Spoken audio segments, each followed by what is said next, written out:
We're told Miss Marshall bought a hockey ticket with the money shown below. The digit 5 in the amount of money Miss Marshall spent represents what amount of money? And this is just a screenshot from Khan Academy. There's a drop down there, but we'll just figure out what you hopefully will see in the drop down.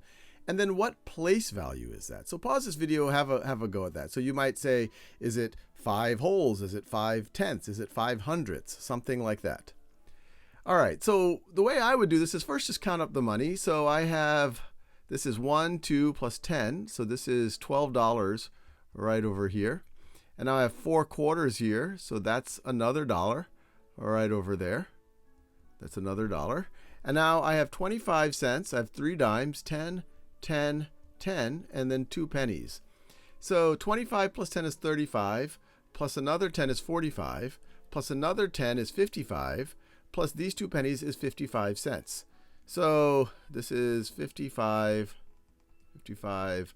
cents. And so if I were to add this all up, the total number of dollars I have is 12 plus 1, that's $13 and not 55 cents, it's 57 cents. That would have gotten confusing because then there would have 2 5s there.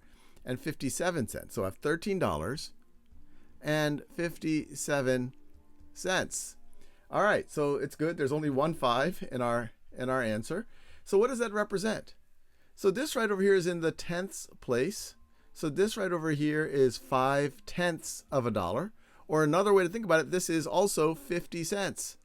This is also, I could write it like this, 50 cents. I could also write it like this, 50 cents. Either way, it's 50 cents and it's 5/10 of a dollar. So when I go into this drop down here, hopefully I can find 50 cents here. And in place value, hopefully I can find 5/10 over there.